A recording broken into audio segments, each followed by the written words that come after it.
Bienvenidos, queridos amigos, a su programa Una pausa en el camino, un espacio dedicado para el estudio de la palabra de Dios con un enfoque práctico para nuestras vidas. Desde Dayton, Ohio, en Estados Unidos, una extensión de la Iglesia Adventista de Dayton Central, estamos sus hermanos, el doctor Saúl Rivera y su amiga Mariel Betances. Les damos la bienvenida. Antes de comenzar, nos gustaría poder tener una palabra de oración. Saúl, ¿nos puedes dirigir? Claro. Señor y Dios que estás en el cielo, te damos gracias por una vez más podernos reunir con nuestros amigos y hermanos de Una pausa en el camino. Pedimos que al estudiar tu palabra, tu Santo Espíritu no solamente nos dirija en el estudio, sino también nos estimule a poner tu palabra por práctica en nuestras vidas. En el nombre de Jesús lo pedimos todo. Amén. Amén. Muy bien, Saúl. En la lección del día de hoy se nos habla acerca del sistema de sacrificios que estaba establecido y que está bien detallado allí en el libro de Levíticos. Y se nos dice que hay unos sacrificios que representan a Jesús, ¿no? Entonces la pregunta es, ¿qué papel juega el sacrificio de Jesús en el plan de salvación? Pregunta muy interesante. Para entender eso, tendremos que empezar por los sacrificios del Antiguo Testamento y cómo estos eran vistos, ¿verdad? Hebreos capítulo 22 resume la función de los sacrificios del Antiguo Testamento con un solo versículo. Capítulo 9. Perdón, Hebreos capítulo 9 y verso 22. Okay. Dice allí la palabra de Dios.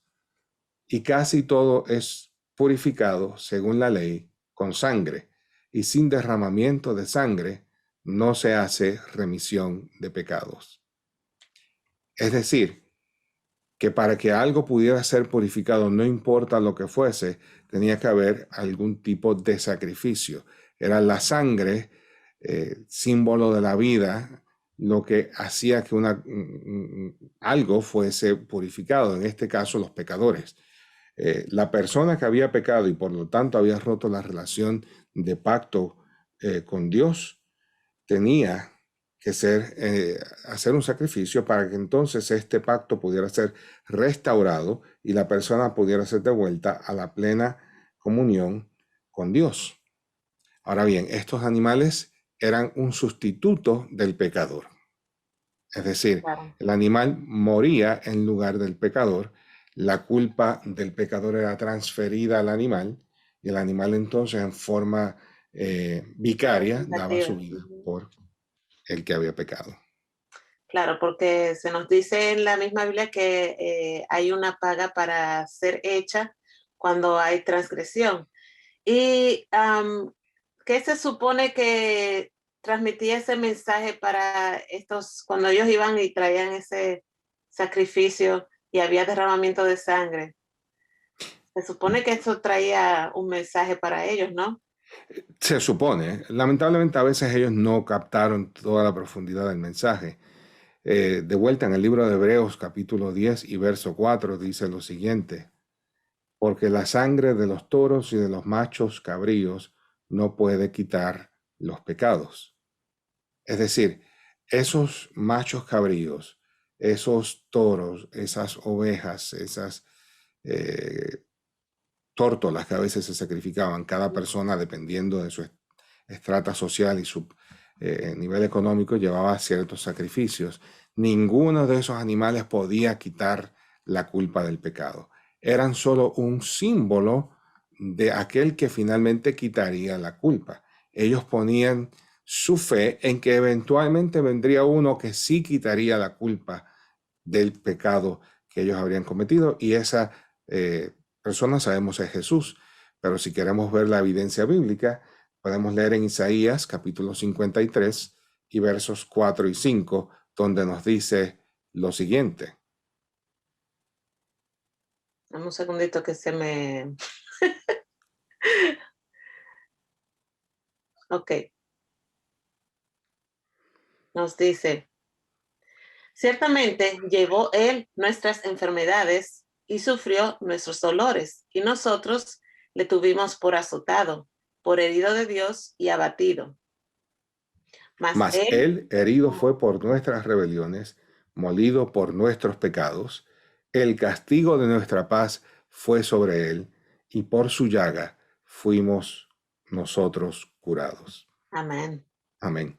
Así como el corderito llevaba la culpa del pecador, aun cuando el corderito no tenía la culpa de lo que aquel pecador había hecho, pero en forma sustitutoria llevaba la culpa del pecado y daba su vida en lugar del pecador. Así Cristo llevó la culpa de nuestras iniquidades, de nuestros pecados, aun cuando Él no participó de ellos. Y es por ese sacrificio que todos los demás sacrificios del Antiguo Testamento tienen algún tipo de sentido. Es decir, estos sacrificios eran simbólicos de lo que iba a venir, que era Cristo Jesús dando su vida en rescate por nosotros en la cruz del Calvario. Muy bien. Ahora, la próxima pregunta es, ¿qué esperanza tenemos a causa de la sangre? Perdón, me equivoqué de pregunta.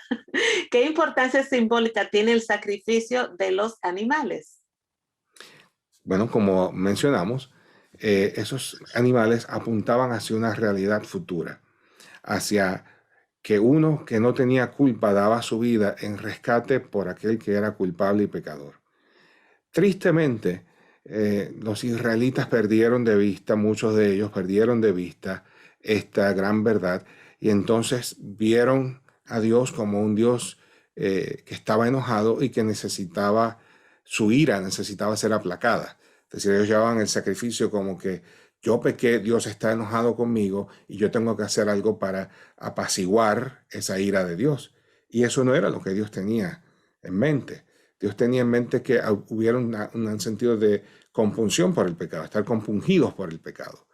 Pequé y ahora por mi culpa un inocente tiene que morir. Y eso debía a ellos entristecerlos. No solamente que un inocente moría, sino que ese inocente que moría, su sacrificio era pleno, era completo.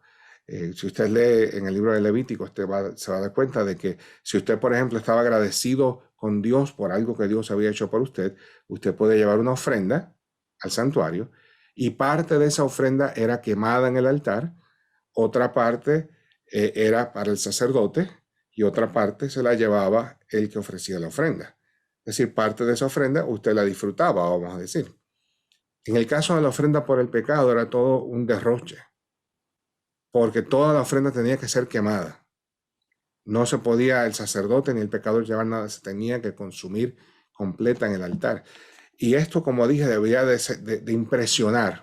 La intención divina era impresionar los corazones de los israelitas a que el pecado tiene consecuencias muy graves. Y caras, porque no les costaba barato esos animales. Esos animales no eran baratos y entonces era una especie de qué derroche, ¿no? Que además de eso, un inocente está dando la vida por mí, que yo soy el pecador. Pero como dije, muchos no vieron eso y lo que vieron fue un Dios irascible cuya ira necesitaba ser aplacada y entonces se relacionaban con Dios como los paganos se relacionaban con sus dioses. Y esto es triste, pero nosotros tenemos la oportunidad hoy de corregir ese error y de realizar de que Dios ya pagó el precio de nuestros pecados. Dios no anda enojado con nosotros. Dios quiere que nosotros nos acerquemos a Él para Él darnos entonces perdón, misericordia, gracia y todas las demás bendiciones que Él quiere derramar sobre sus hijos. Amén. Así que, amigos, los invitamos a que igualmente que el pueblo de Israel, nosotros también aceptemos este gran derroche de amor, esta muestra de amor que el Señor nos ha dado a través del sacrificio de Jesús, que nos limpia de nuestros pecados y que nos hace justos ante la vista de Dios. También los invitamos a que se unan al estudio mañana para seguir analizando estas hermosas verdades. Que el Señor les bendiga abundantemente. Hasta la próxima.